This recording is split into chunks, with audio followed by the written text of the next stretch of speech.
Imagine being on a plane and finding your first private money investor for your first real estate deal.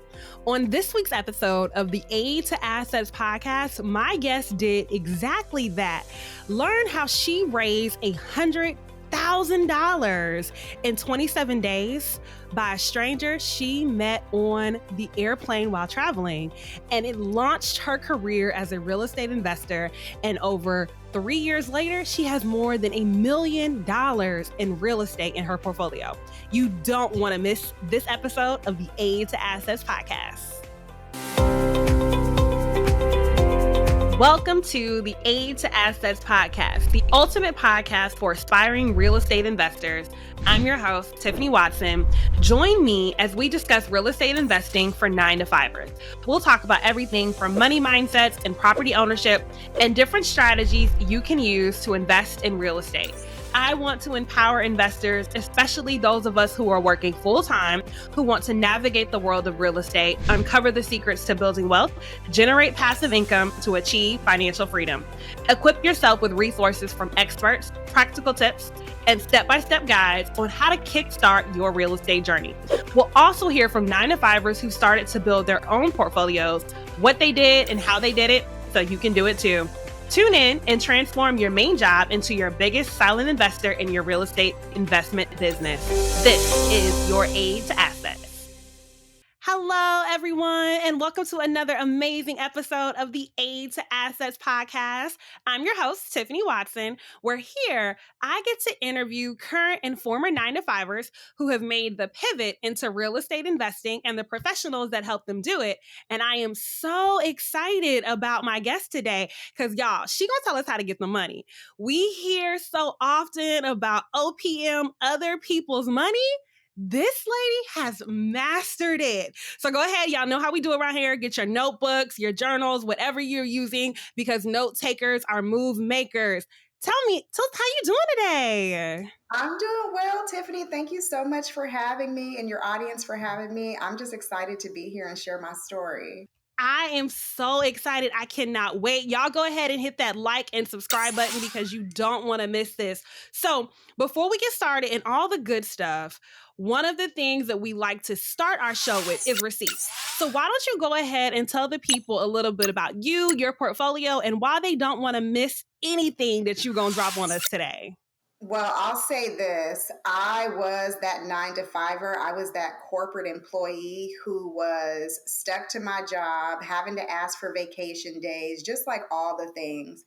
And I just got sick and tired of it one day and just walked into my office and told my CFO that I was resigning, and may have not been the best decision at the time. But here 3 years later, I've got a real estate portfolio that's over $1 million. And I've mastered the art of raising private money, which is basically raising money from people who just have stacks of money sitting somewhere that don't know what to do with it.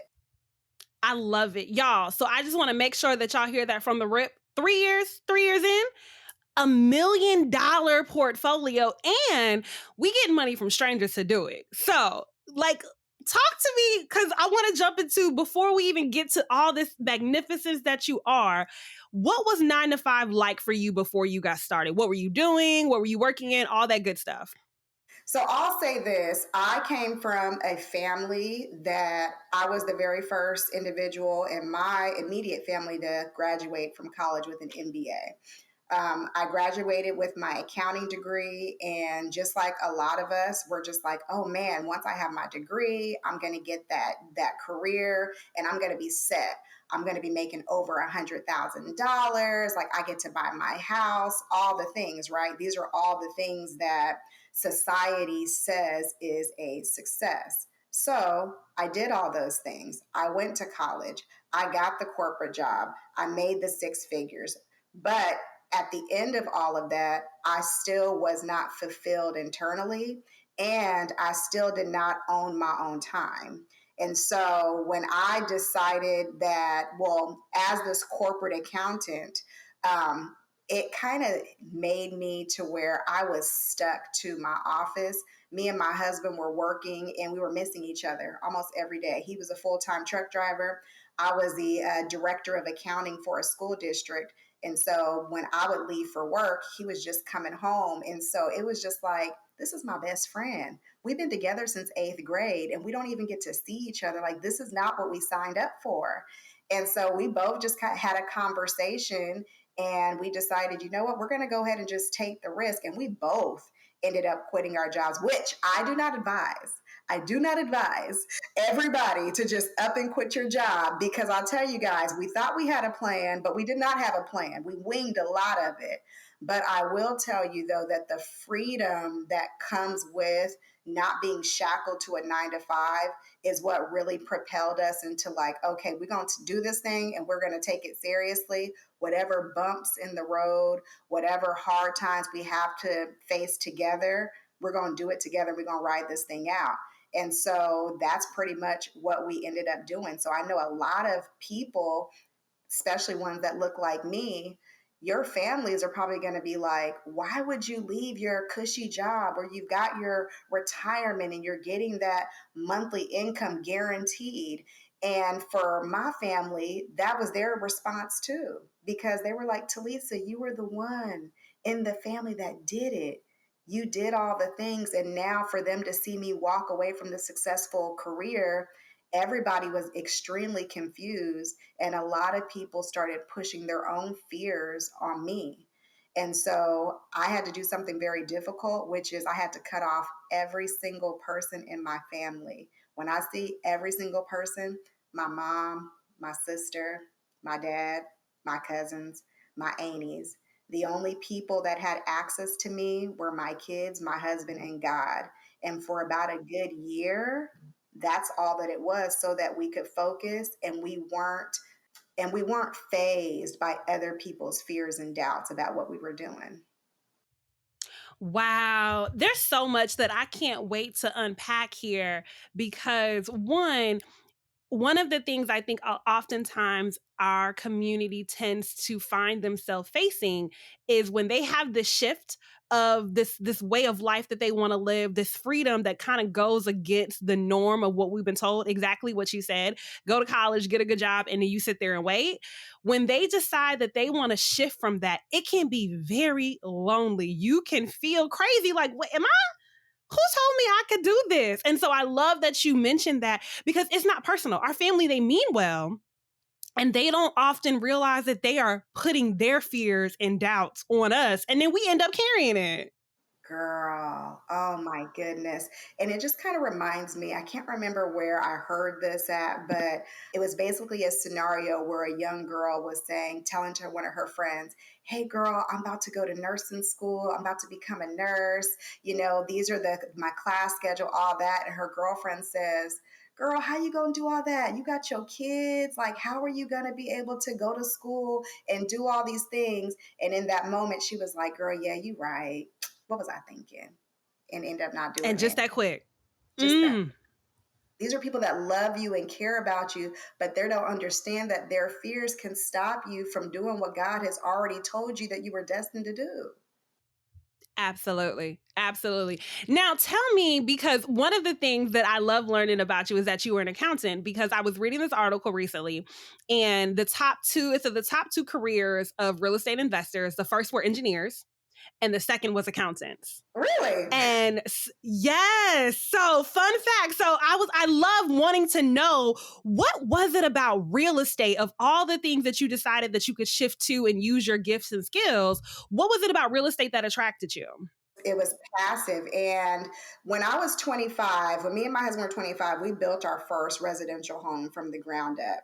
And we lived in that home for several years. And when we decided to sell, it was our house in California. When we decided to sell and move to Texas, we made like a good $60,000 in profit and we didn't even do anything. Like, the property had just appraised that much that all we had to do was just sit in the house for a little bit, wait for it to grow in value. And then when we sold, we got a nice check.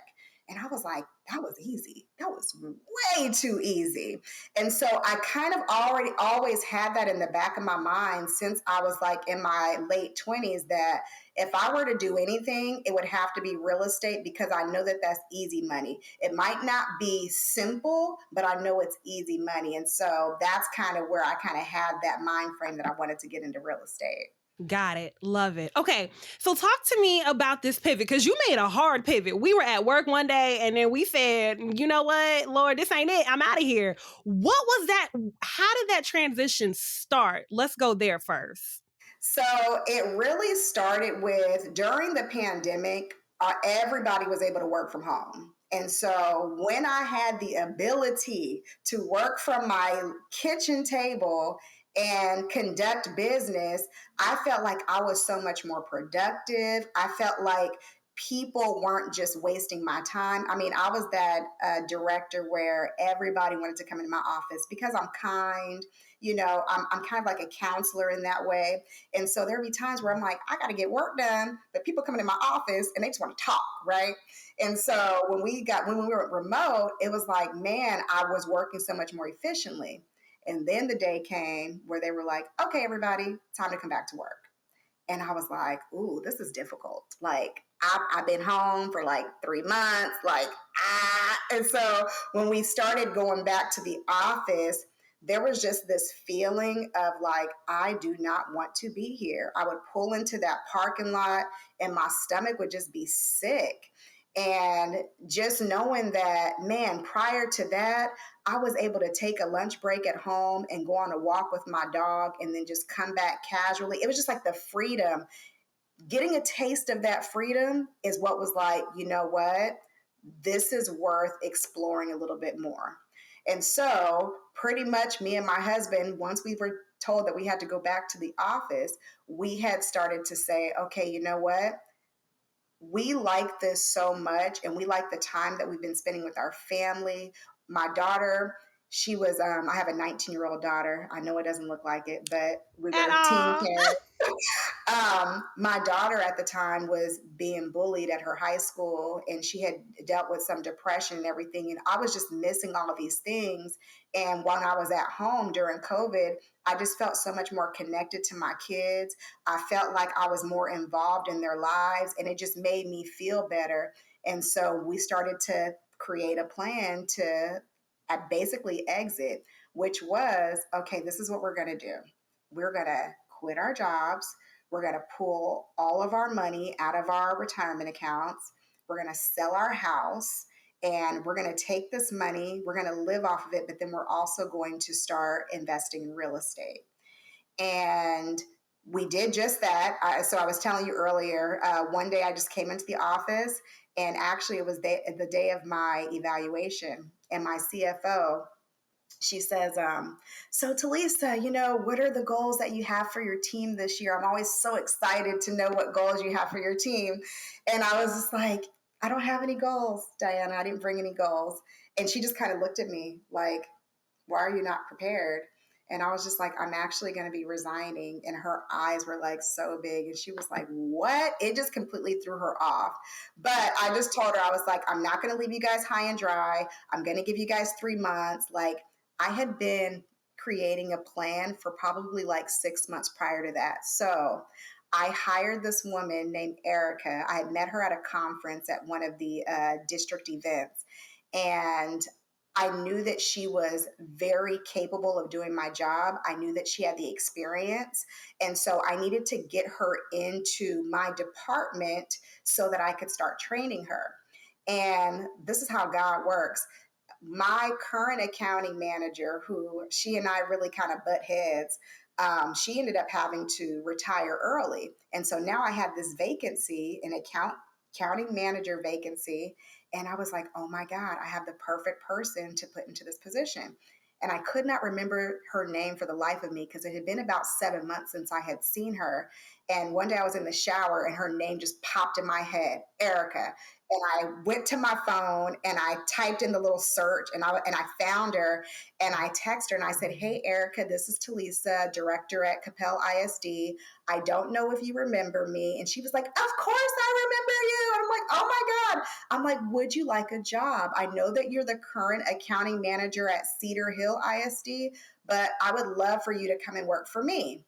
She interviewed, I hired her, and for 6 months, I literally trained her not only on her job, but I taught her my stuff too. So that by the time I resigned, I had already had the perfect person that could just slide right into my director role. And so it kind of just made things easier. And that's pretty much how that was like the thought process behind it. I left, she took that role, and then I was able to start my journey. I love it. So there definitely was, y'all, just for those listening, because she told you don't quit your job and don't have a plan. So Girl.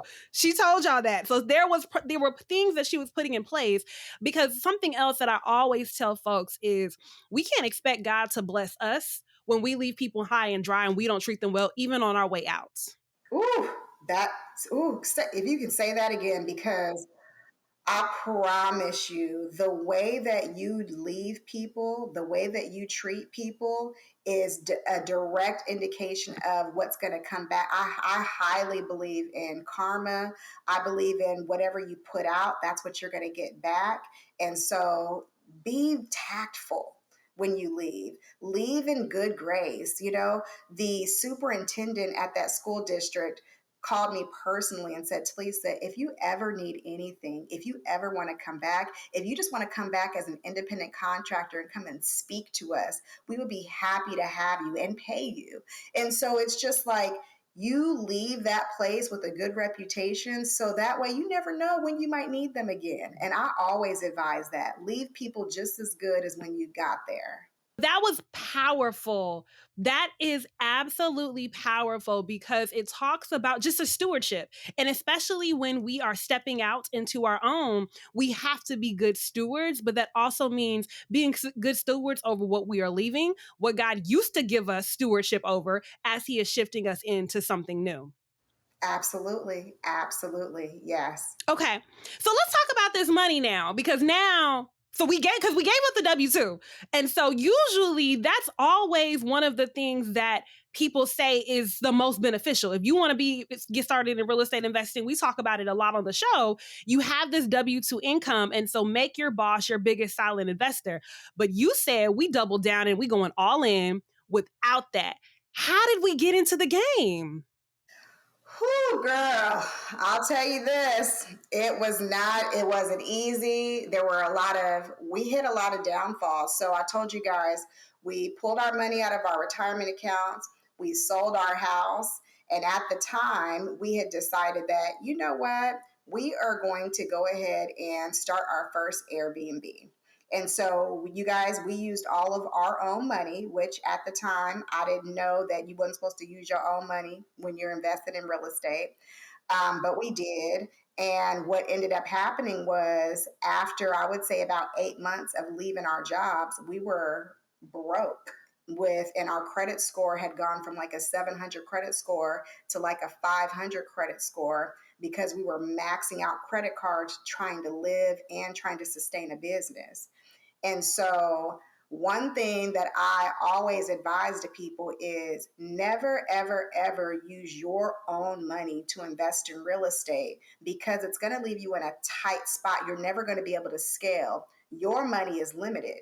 So, what I always tell people is, for your real estate projects, always use somebody else's money. Always use somebody else's money. And with your money, you lend your money out, so that way your money can always be making money. So I lend my money out and I get a return on it. And for my active projects, I raise private money from investors. So that way the money's always coming in. There's like a flow, right? And so when we had ruined our credit, we were broke, There were times that my husband would have to do like Uber and Lyft so that we could make sure that we could feed the kids. Like it was really, really difficult. And I do not advise people to, especially if you're in a household with two people, one person should stay in their job. That's one thing I'll say. One person should stay in their job so that way you can continue to pay your rent, pay your utilities, pay for food or whatever, and that other person can be working on the entrepreneurial stuff. But when both people are just entrepreneurs and there's no money flowing in like that, it can get very scary. And me and my little family, we've kind of always been, from the time I graduated college, we've kind of always been pretty well off. Like we've lived in very affluent neighborhoods. My kids have grown very accustomed to a certain lifestyle. So to be in this position where they're asking for things and I'm saying no, not because I just want to say no, but saying no because we can't afford it. And, wondering like, oh man, are we going to be able to pay, rent this month? And so it was really hard.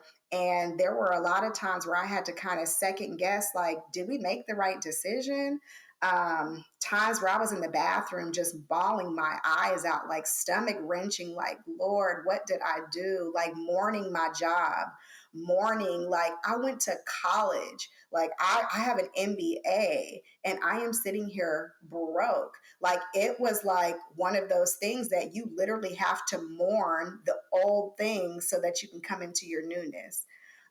But one thing that I'll say is that throughout the duration of the hard times, the storm, we always have faith in God.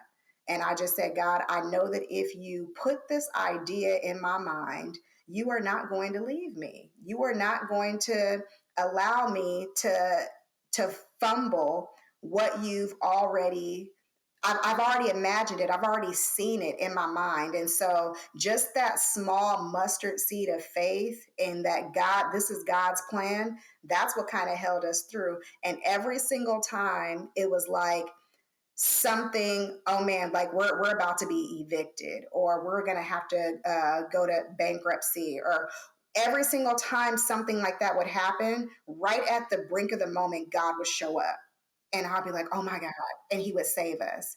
And so I would say that my faith played a huge part in our ability to be able to get to where we are right now. Wow, that is incredibly powerful. And it shows just how much resilience you had, and especially being able to live out that faith. I tell people I am learning entrepreneurship is stretching my faith capacity in ways I could have never imagined. And it is so Girl. important to have something to ground you during those times. Yeah, absolutely. And if you don't, it just makes it that much more difficult. Like, I just don't even know how the people who don't have faith or a spiritual life and they're entrepreneurs, like, I just do not know how they do it. Like, there were times where we were in the storm, but I still had peace. That was only God. I wasn't going crazy. I wasn't trying to go do drugs or drink a bunch of alcohol to like drown it. I'm just like, this is what faith does. There's like an inner peace within me. And if anybody else were to know what we were going through, they would be like, why are you not crazy right now? Why are you not out of your mind right now? Why are you not bawling? It's like, because God is good and I feel good, you know? All the time. Come on. We're not going to go to church on here today now. Wait a We go to minute. church Sunday, so.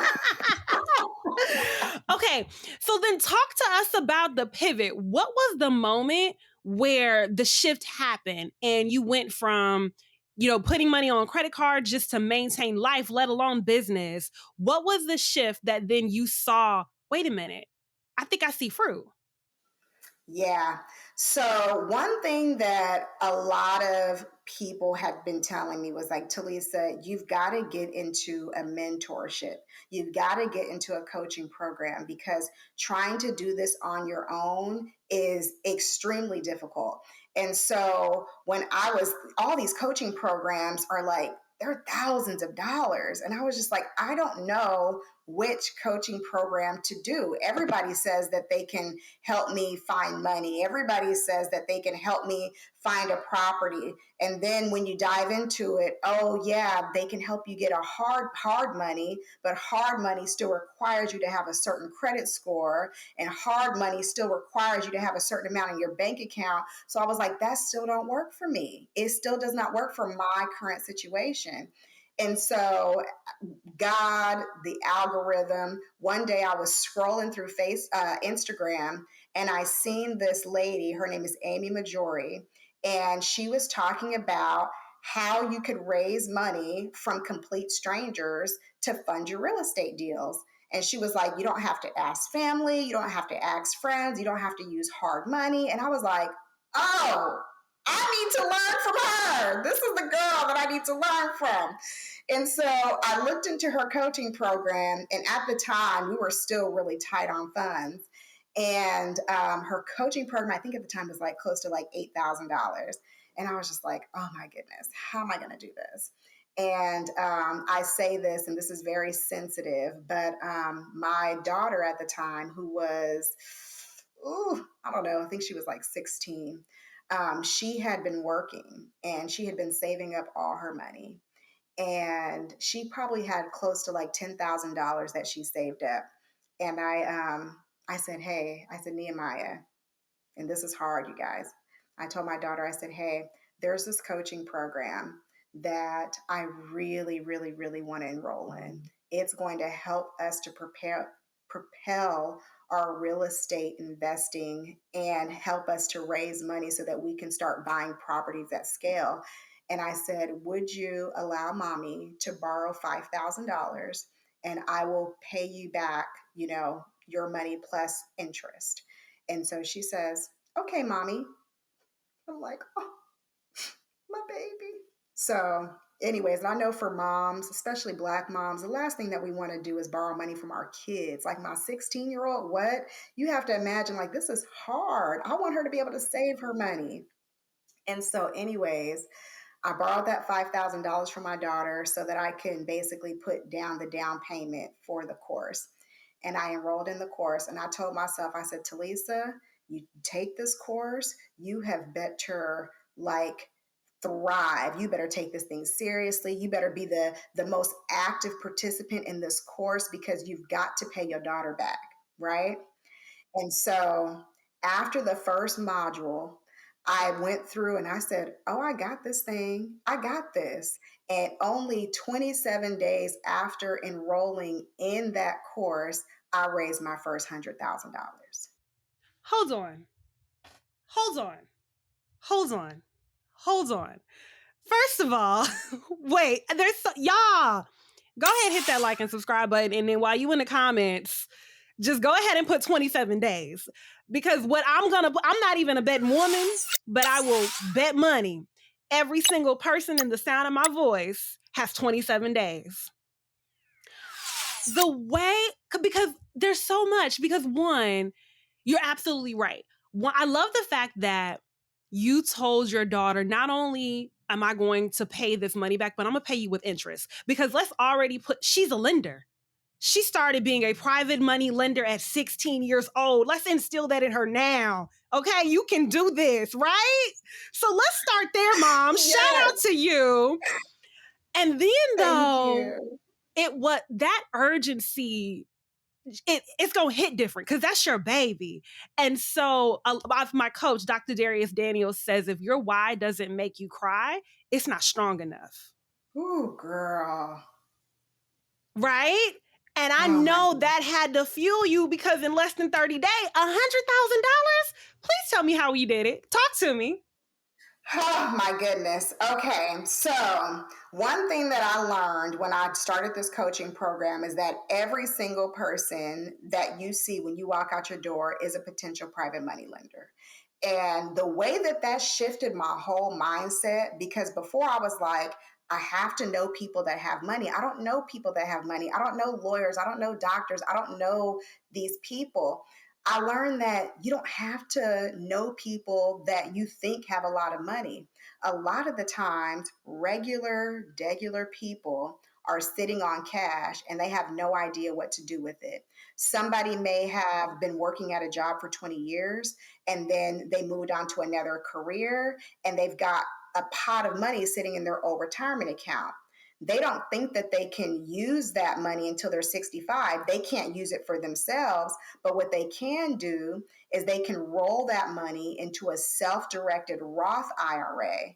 And once that money is in a self-directed Roth IRA, they can then lend that money out to people like me and get a return. So any money that they make in interest, income, or whatever, that's going back into that Roth, and it's all going back in tax-free. So when they finally do get to retire at 65, when they get to take those distributions, because it's in a self-directed Roth IRA, it comes out tax-free. And so learning all of these things, there's people that have a house and they've got $200,000 in equity just sitting in the house. And if you're anything like me or my folks, they're like, oh, don't you go take a second on your house. Don't do that. You don't want to put yourself in more debt, right? And so I found out, oh my God, these people can take a HELOC, which is a home equity line of credit, pull some of that money out, and then they can then lend that money so that it can start making money. And a lot of the times when I would tell people that strategy, they would say, but the bank's going to charge me 4% just to pull that HELOC out. And I said, exactly. That's why I'm going to pay you 12% annualized interest. So that way you can make some money off that money, because otherwise it's just sitting there. And so when I started, it's just sitting, right? And so I said, once I had to reframe my mindset, I was like, oh, wow, people who think that they're broke are probably private money lenders, but the reason why they're not lending is simply because they're not educated. They're not educated on what it means to be a private money lender. So my job ain't to do nothing but educate folks. I already like talking to people. I already like talking to random people. Why not just have a normal, authentic conversation about the things that I know about private money lending? And that's exactly what happened. I was leaving Dallas on my way to Virginia. And this is the very first time that I had actually told myself, okay, Tilisa, you are going to talk to people in this airport and you're going to find somebody to fund your deal. I had partnered with these other 3 women who had a quadplex under contract. They had about 15 days to find a lender before they were going to lose the contract. By this time, I already know what private money is. And so I approached them and I said, hey, if you guys allow me to partner with you and give me some equity, I will raise the money that you guys need for this deal. And they were like, perfect, let's do it. Where do we sign the paperwork? And so I was like, so at this point, I'm like, I've already told people that I can do this thing. I really have to follow through on it now, right? We've got 15 days. And I remember being in that airport and every single person that walked by that I was like, okay, I'm gonna talk to that person. I would psych myself out. Nope, they don't really look that friendly. I'm not gonna do it. And I wasted the entire time that I was at the airport and didn't talk to a single person until finally I'm about to board my flight. And I was like, okay, I have to talk to somebody on this plane. I have 3 hours to basically find me a private money lender while I'm on this plane, while I'm in the air. And so I get on the plane and you know how you're looking to try to find your seat. I'm looking at the top to look for my seat. And then when I finally find it and I look down, I see that there's 2 very large white men sitting in my seat, one of them by the window and one of them by the aisle. And I'm supposed to shimmy my way in between them and sit in the middle. And so one of the guys says, oh, come on in. We don't bite. Rawr. And I was like, oh, You already know what kind of flight it's about to be. I already know. So I'm like, oh, Lord, okay. But I take my seat And surprisingly, the guy on the right of me, he just starts having random conversation. He's like, "So, where you flying from?" And I tell him, and we start just, he tells me that he's an engineer. I tell him I'm an accountant plus a real estate investor. We start talking about our families. I mean, this guy is probably like in his 70s. And I mean, we really don't have a whole lot in common culturally. But what I was finding out is that we actually have quite a bit in common. This man, he's been married to his wife. They've been together since eighth grade. Me and my husband have been together since eighth grade. He had a Labradoodle dog. We have a Labradoodle.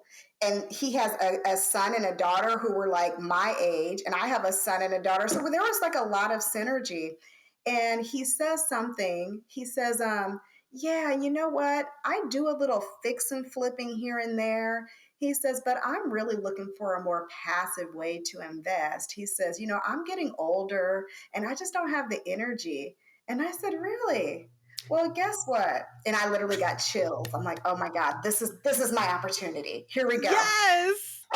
And I said, well, I've got this quadplex, very confident, right? Very confident. I'm like, well, I've got this quadplex. And I said, we're offering our lender, this much interest annually. And we're looking for $100,000. And he says, well, how can I invest with that? I've got about $300,000 in my IRA. He was like, how can I invest with you? And I was like, well, let's do this. Let's do this. I said, I'm going to be hosting a webinar. At the time, I did not have a webinar set up, child. I just didn't know what else to tell him. I had just started the program 27 days ago. I'm still trying to figure this out. And so I was like, let's do this, John. Why don't you come to my webinar? I'm going to be hosting a webinar in a week. Join it, listen to hear what it means to be a private money lender. And if you're still interested after that webinar, then we can talk. He says, okay, fair. He comes to the webinar a week later, and I go through my whole little spiel. There are probably about 11 people on the webinar. And afterwards, he texts me. He says, okay, Tilisa, I'm ready to lend. Where do I send my money? Do I send it to you?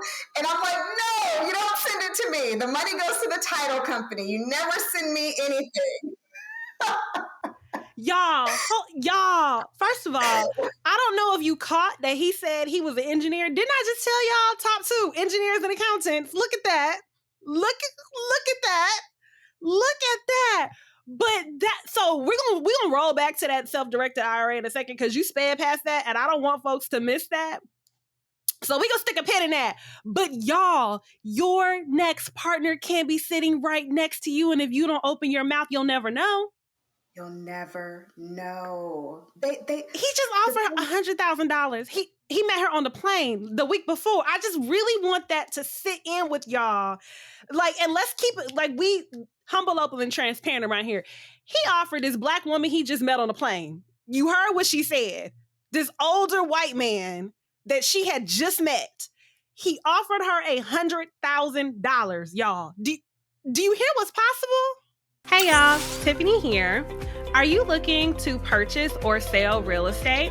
As you know, I'm your aide to assets and I want to help you with all of your real estate endeavors. Whether you're local here like me in the Fayetteville, North Carolina area, I can then help you purchase or sell your next property. If you're looking to purchase or sell outside of North Carolina, let me know too. I can still help you. I have a team of agents all over the country that I can connect you with to partner on your next deal. Let's get to the closing table, y'all. We buy our way to wealth, whether that's buying right or selling better. Can't wait to hear from you. Click on the link in the bio if you want more information on how to personally work with me or an agent on my team. Talk to you soon.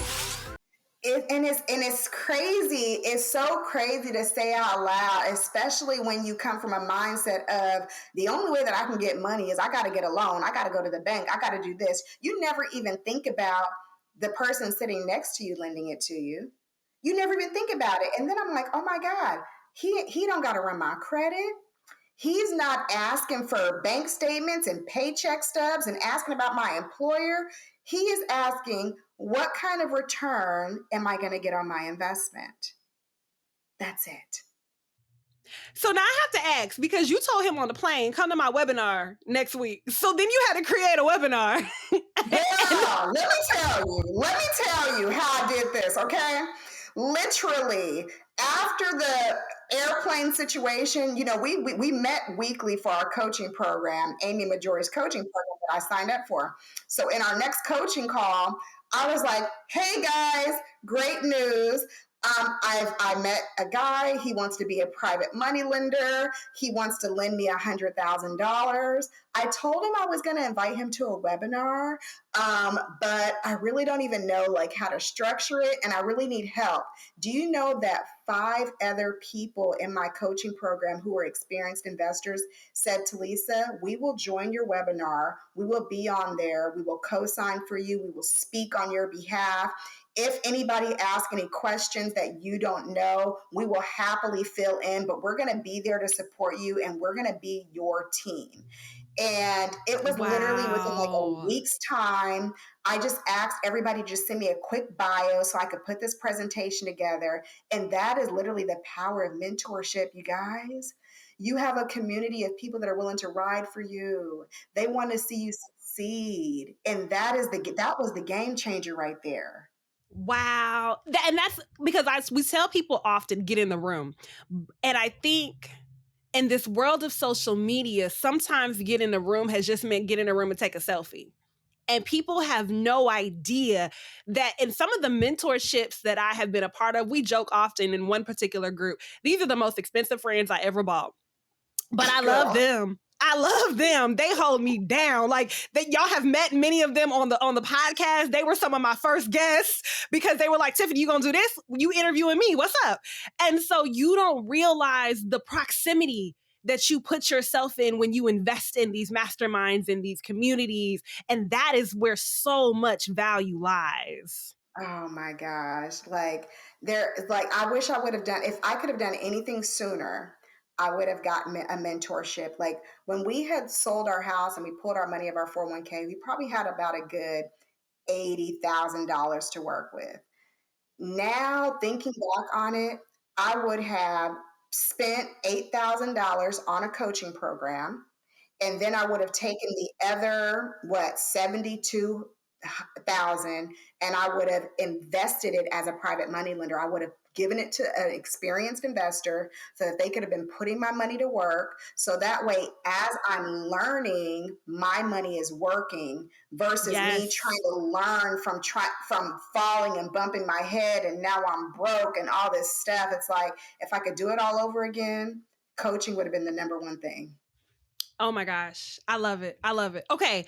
So how did we get from 100,000 in 27 days to $1 million? How did we get there?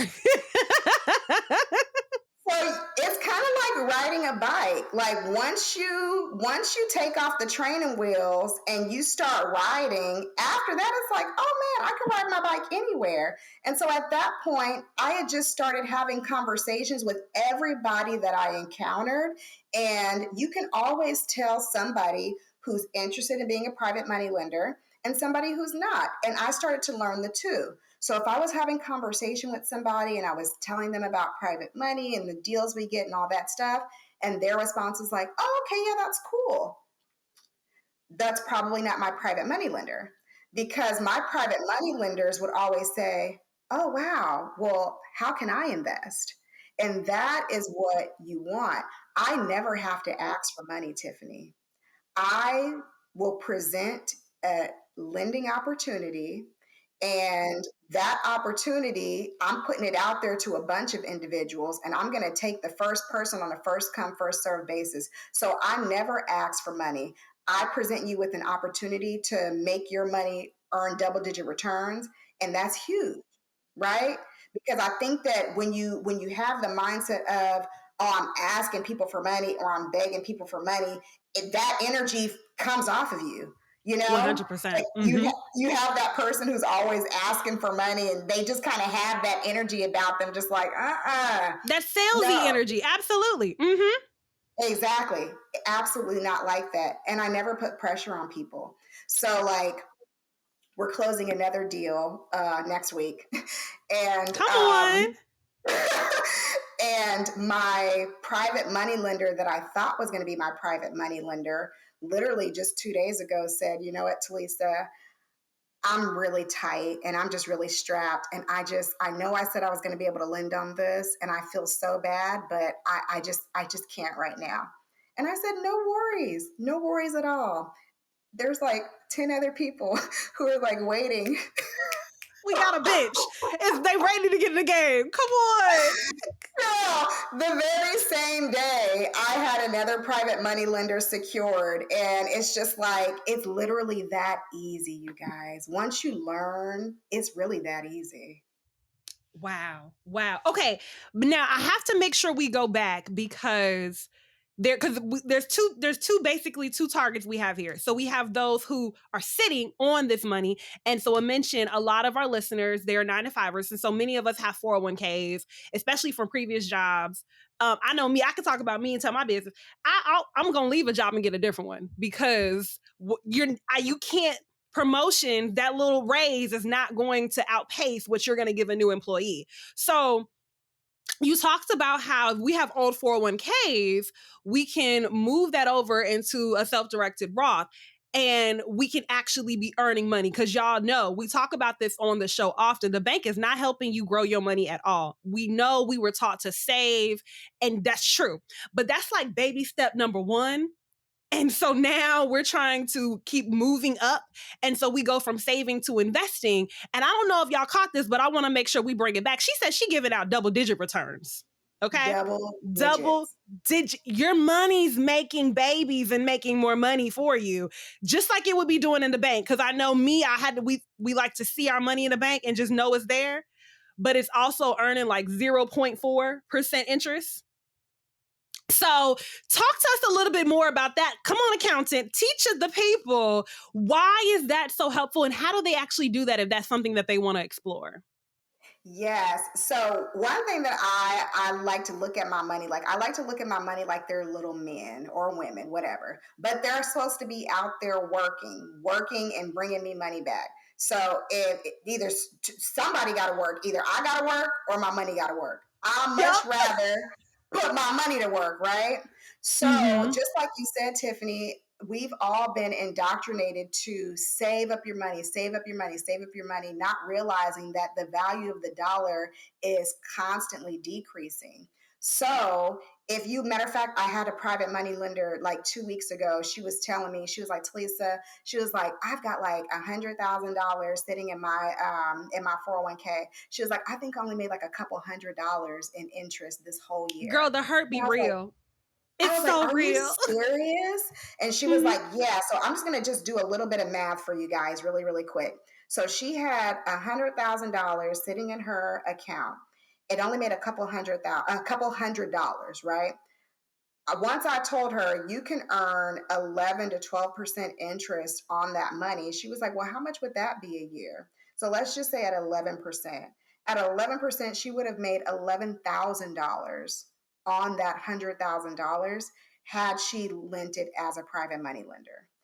That right there is the power of putting your money to work. It's already sitting there. If it's in a 401k, you might be making 2%, maybe 3%.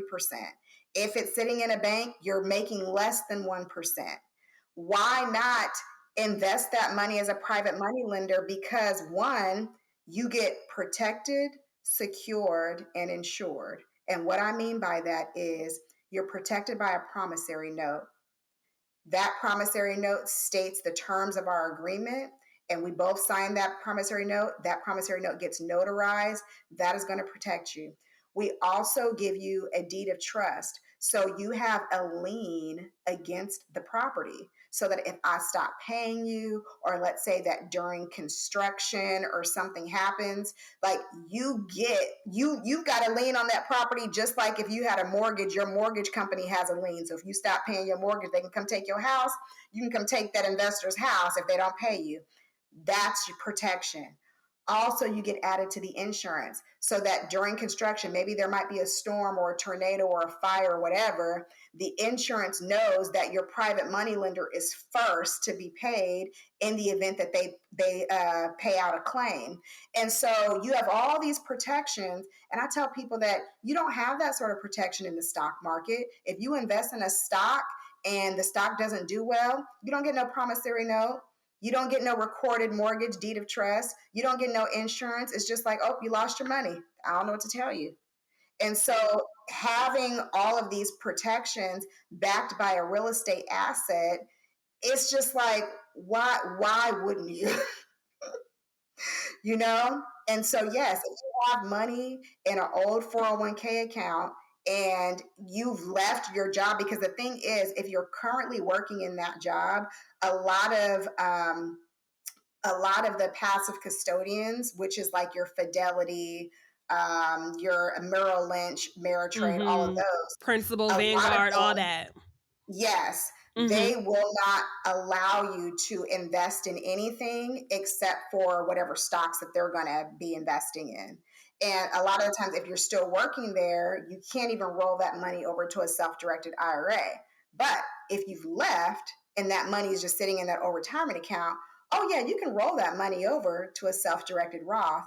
And now you have the control to invest in whatever you want. You can invest in stocks if you want to, sure, but you can also invest in real estate. You can also invest in gold. You can also invest in whatever it is that you want to invest in. That's the beauty of having a self-directed Roth IRA, because you yourself get to direct it.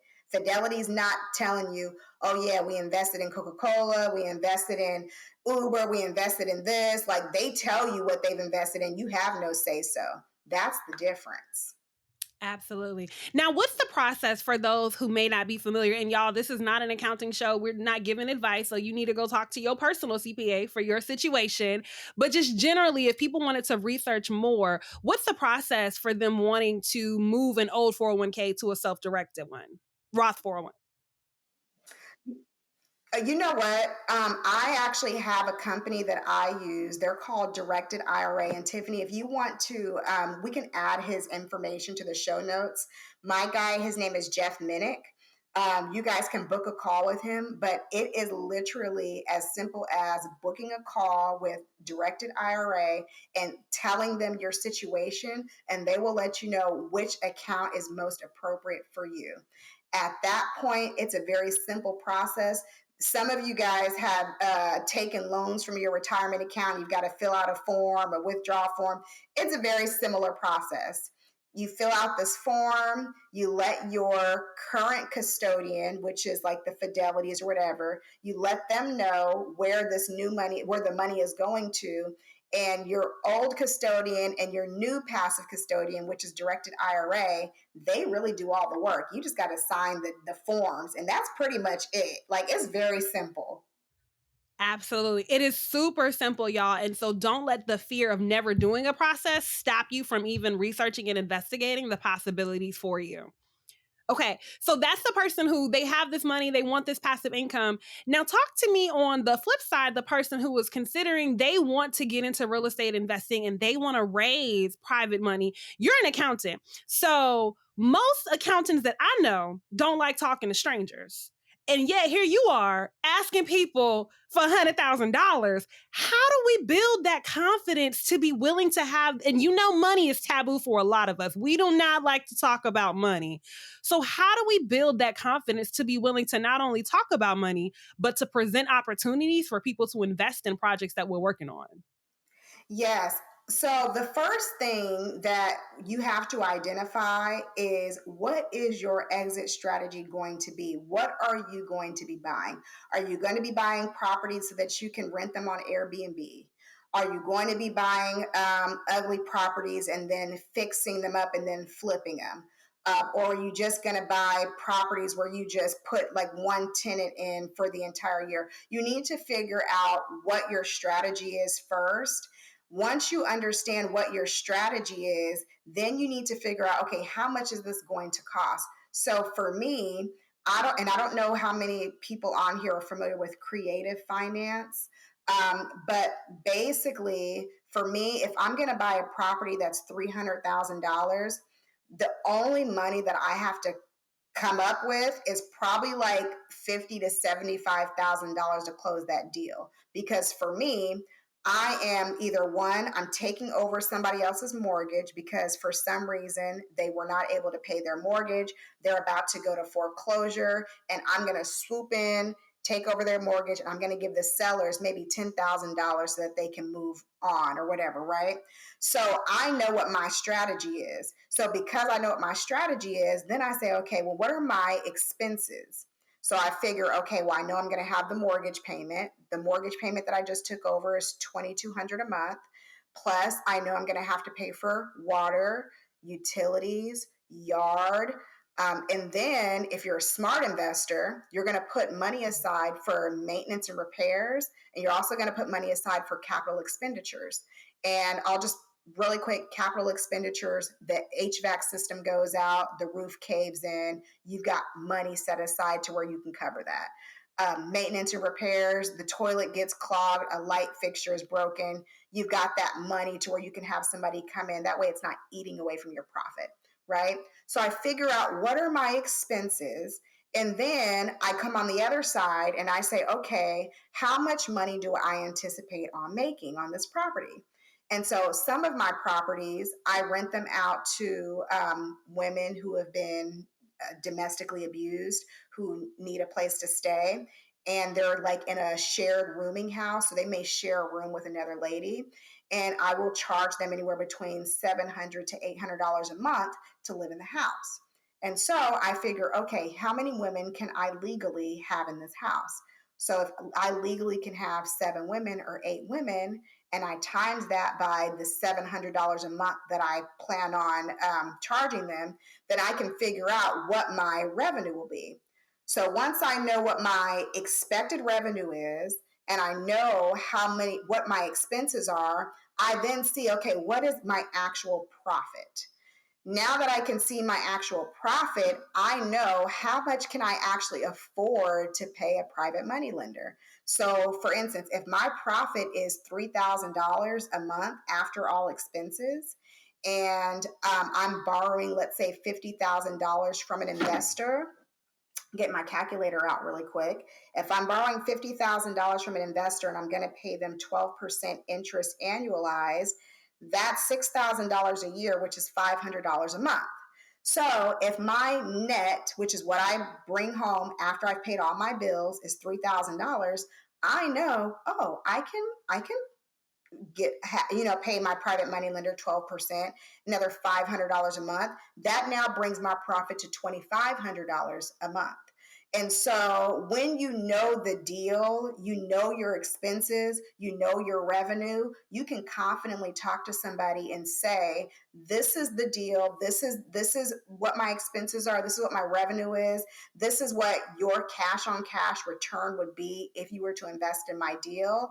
And so you get that confidence. Only knowledge gives you that confidence. You can't fake that confidence. You have to know exactly what you're doing so that you can feel confident, because if you don't, you're going to stutter. You're going to be like, you're not going to feel confident in your own deal. And when they start asking you tough questions, you're going to freeze. And you never want anybody to see you freeze. You know your deal so well that any question can come up and you've got a response for it. Y'all, I just want to make sure you hear what's possible for you. And I know you have an offering that we're getting ready to share with folks, but I want people to recognize we have so many resources at our disposal right here, but oftentimes we just don't realize because we don't know what to do with them. And so tell us a little bit about your coaching program that you offer, the community that you have, because if y'all, this is what she gave away for free. Can you imagine what's behind the paywall of what she can teach you? Tell us a little bit about that. Yeah, so I'm going to be just completely straightforward here. This is a very new venture for me. This is my very first time launching a group coaching. I've done some one-on-one private coaching, and actually one of my mentees recently raised her first $100,000 on a plane, you guys, on a plane. It's good about a plane. If you're watching this, Daisy Jones, whoop, whoop. Yeah, Daisy, we're gonna have to get you to come on the show next so you can tell us your story. Oh my goodness. But literally, Daisy hasn't been in my coaching program for goodness. She was what, 4 months in, and she raised her first $100,000 from a guy on a plane. But it's just like, that is exactly what I teach you. I teach people who are, and Daisy's in her 9 to 5 too, but people who are either in their 9 to 5 or they're new entrepreneurs, really trying to scale their real estate business.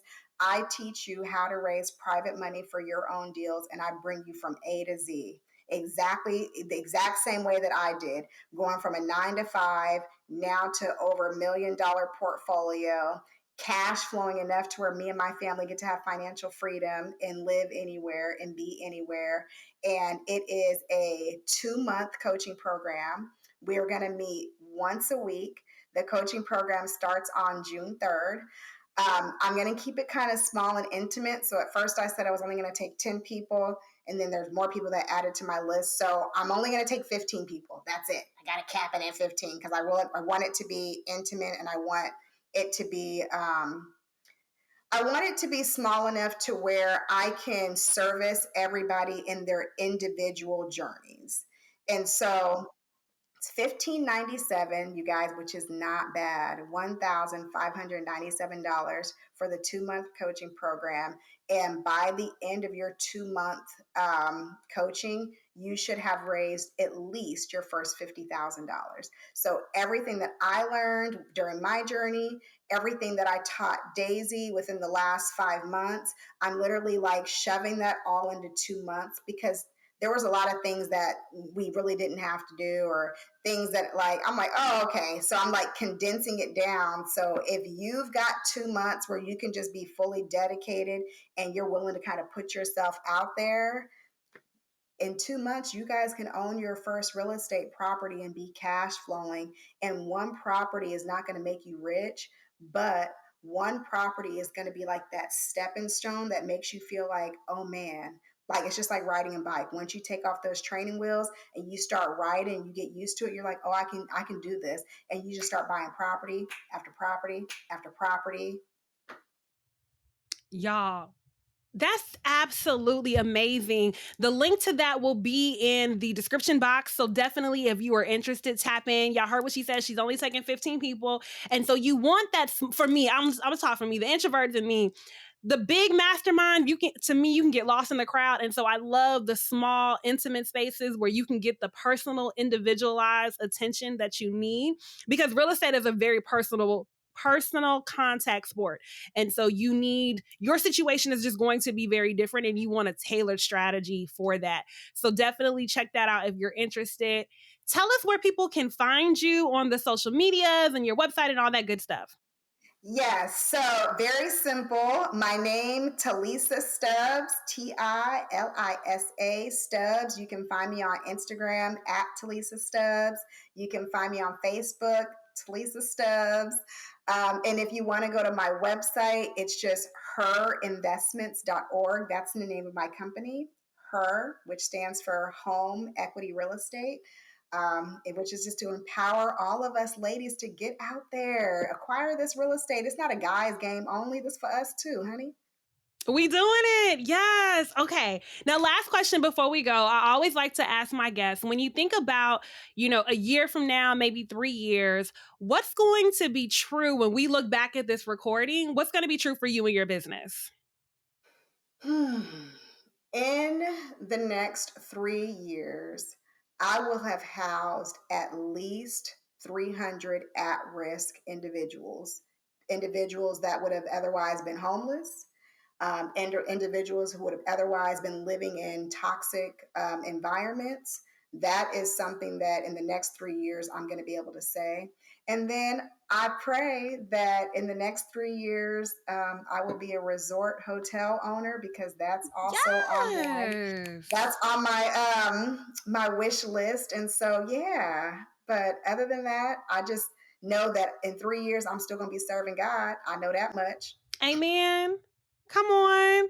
My goodness. Thank you so much for the stories and the strategies that you have provided for us today. Thank you for being you and the amazing work that you were doing and how you were pouring into others.